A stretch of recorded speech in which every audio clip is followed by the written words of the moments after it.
The prosecution panel is open to adding more spokesperson following the sub judice ruling issued by Presiding Officer Senator Francis Escudero. Under the ruling, members of the impeachment court, including the prosecution and defense, are prohibited from giving media interviews on the merits of the impeachment case against Vice President Sara Duterte. Malamang mangyari po ay magkakaroon po ng pagdadagdag ng po mga tagapagsalita para po sa panel, para doon sa mga binabanggit po na not within the sub judice ruling of the presiding officer.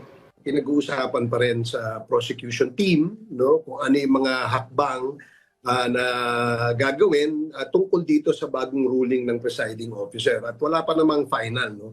But of course, we will welcome kung mas marami yung nagsasalita, no? Mas marami yung nagkikwento sa ating mga kababayan kung ano yung totoong nangyayari. Kasi nga, the information sa loob ng korte ay hindi dapat limitado sa loob lamang. Dapat ito ay maikwento natin sa labas. At the more speakers, the more spokesperson, the better. There is still no final number of additional spokespersons, but impeachment prosecutor and Bicol Saro Party List Representative Terry Ridon said former lawmakers could be included in the list of potential additional spokesperson for the prosecution. The sub judice ruling covers all lawyers, even those who are not part of the prosecution or defense panels. Ridon also clarified that despite the sub judice rule, members of the prosecution will continue to explain the case to the public and grant media interviews as long as they do not discuss the merits of the case. He also confirmed that Attorney Jay Tolosa will continue serving as prosecution legal spokesperson despite the presiding officer's ruling.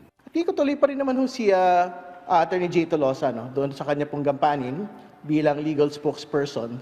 At the same ruling naman po applies to him and to us. No? So we will implement it within the bounds of the sub judice ruling, but also within the bound of the exceptions, which is true, fair, and accurate reporting of trial outcomes.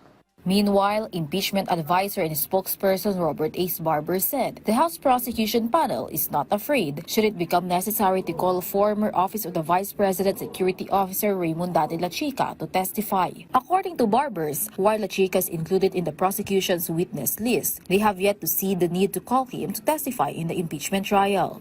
Ba't kami matatakot? Sa aming paniwala, dun sa 4 o 5 witnesses na ipinresinta na ng prosecution, sapat na yun, no, para mapatibayan namin yung allegations that there was misuse, misappropriation, at saka irregular liquidation. Barbers also recalled that La Chica had previously been subpoenaed to testify before the House Committee on Good Government and Public Accountability in 2024, also in connection with the alleged misuse of confidential funds of the OVP, but he failed to appear. The prosecution believes it will be better for the defense to call La Chica as witness. Now, Colonel La Chica, kung ano man yung kanyang gustong sabihin o makukuha natin sa kanya, tingnan natin kung ipipresenta rin siya ng defense. Dahil kung gustong malaman kung saan napunta yung hawak niyang pera na ilang daang milyon yun, dapat ipresenta siya ng depensa para nang sa ganun, malinis yung paglalatag nila na ito ay ginamit sa tama. Pero absent that, I don't think magkakaroon ng tamang konklusyon na ito ay ginamit sa tama. AFP Colonel Manaros Buransing II and Colonel Magtanggol Panopio are scheduled to testify when the impeachment trial resumes on September 1. Val Custodio, 4th Nation.